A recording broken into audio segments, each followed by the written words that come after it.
વડાપ્રધાન નરેન્દ્રભાઈ મોદીના 12 વર્ષના શાસનકાળ દરમિયાન વિકસિત ભારતના સપનાને સાકાર કરવા માટે સૌરાષ્ટ્ર ચેમ્બર ઓફ ભાવનગર દ્વારા વિકસિત ભારત સંકલ્પ સંમેલન યોજાયું। કેન્દ્ર સરકારના 12 વર્ષના કાર્યકાળમાં આધુનિક ભારતના સ્વપ્નદ્રષ્ટા અને વિકસિત ભારતના સંકલ્પને સાકાર કરવા ભારત જઈ રહ્યું છે, ત્યારે વડાપ્રધાન નરેન્દ્રભાઈ મોદીના 12 વર્ષના કાર્યકાળ પૂર્ણ થયો હોય જેના અનુસંધાને Saurashtra chamber of commerce Bhavnagar દ્વારા વિકસિત ભારત સંકલ્પ સંમેલનનું આયોજન કરવામાં આવ્યું હતું। આ સંમેલન मंत्री जीतुभाई वाघाणी, प्रभारी मंत्री कौशिकभाई वेकरिया, मेयर उषाबेन तलरेजा सहितना महानुभावों की उपस्थिति में विकसित भारत संकल्प सम्मेलन माध्यम थी भारत ने विश्वगुरु सुधीनी सफर केवी रीते लई शकाय ते माटेना मुद्दाओ रजू करवामां आव्या हता। गुजरात बनी रह्युं छे ग्रीन एनर्जी अने भविष्यनी आधुनिक टेक्नोलॉजीनुं पावर हाउस। आ विकासना महायज्ञने વધુ વેગવંતો બનાવી વિકસિત ભારત માટે विकसित उपस्थित तथा सर्वे ये जोरदार तालियां हम सब आज विनती करिए भारतीय जनता पार्टी भावनगर महानगर प्रमुख श्री कुमार भाई शाह साहब विनती करिए माननीय श्री गोहिल आ संकल्प अति प्रज्वलित થયેલો છે ત્યારે જોરદાર તાળી સાથે ફરી એકવાર આપણે સૌ વધાવીશું આજના કાર્યક્રમ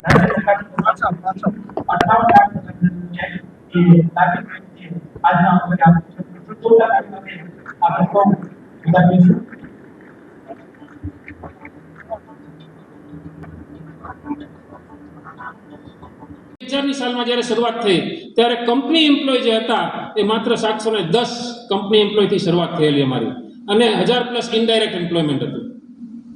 જ્યારે 2014 માં આ એમ્પ્લોયમેન્ટ જે કઈ પ્લાન્ટ વિસ્તરણ થતું ગયું, નવી નવી ભરતીઓ થતી ગઈ અને એનાથી ડાયરેક્ટ એમ્પ્લોયમેન્ટ જે કંપની એમ્પ્લોય છે, કંપની એમ્પ્લોય એટલે આજે તમે ભાવનગરમાં જોતા હશો ને આ બ્લુ કપડાવાળા તમને જે જોવા મળે છે એ ડાયરેક્ટ એમ્પ્લોયમેન્ટ છે।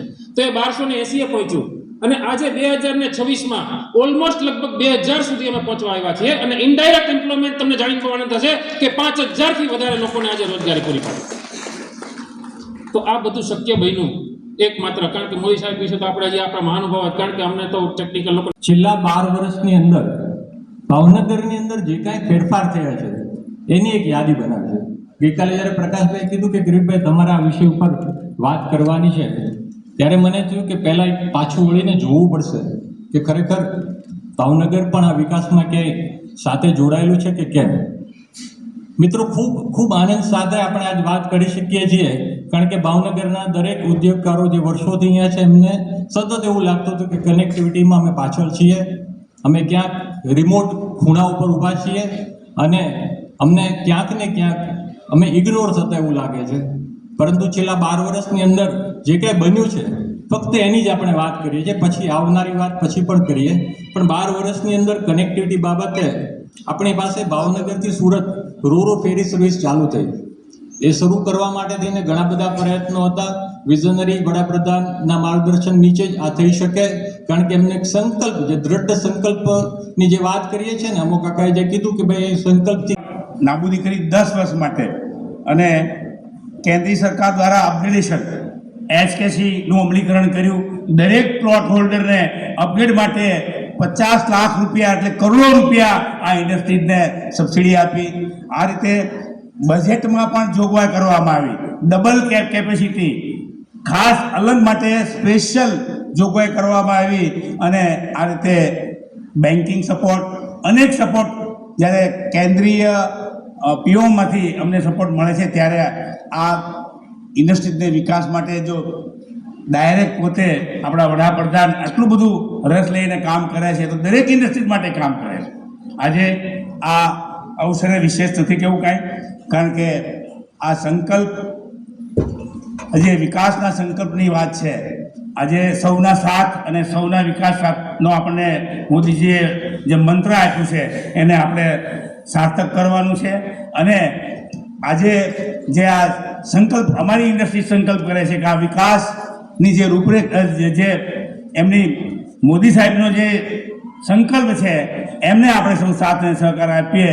વિશેષ નહીં કહેતા આ સૌના આભાર સાથે વિરમું છું। જય હિન્દ, જય ભારત। સૌ સાથે મળીને એક સૌથી મોટું કામ અહીંથી ભાઈ સોનીએ વાત કરી 30 કિલોમીટરનો બ્રિજ એ માત્ર ભાવનગર માટે નથી, આખું સૌરાષ્ટ્ર અહીંયા આવે, સૌરાષ્ટ્રનો પ્રવેશદ્વાર ભાવનગર બને એમના માટે જામનગરથી એક્સપ્રેસ વે નીકળે છે, અત્યારે છે એની બાજુમાં અલગથી, અને એનો એ મિત્રો સર્વે એટલે કે ડીપીઆર અત્યારે તૈયાર થઈ રહ્યો છે. એની મંજૂરી નરેન્દ્રભાઈ મોદી આપી દીધી છે કે આપણા ભાલ સુધી આવવાનો છે અને ભાલથી સીધો ભરૂચ 30 કિલોમીટર માત્ર થવાનો છે પુલ બનતા દરિયાની અંદર, અને સીધા ભરૂચ પહોંચવાના છે. પછી બોમ્બે એક્સપ્રેસ હાઈવે અમદાવાદથી બોમ્બે જઈ રહ્યો છે, એને સીધો મળવાનો છે. એટલે આપણું બોમ્બે સાથેનું કનેક્શન, સુરત સાથેનું કનેક્શન એ મિત્રો 45-50 મિનિટમાં આપણે એ ભરૂચ પહોંચશું. મને એવું લાગે છે 1.5 કલાકની અંદર ભરૂચથી 1.5 કલાક વધારે એ સુરત પહોંચવું 2-2.5 કલાકની અંદર.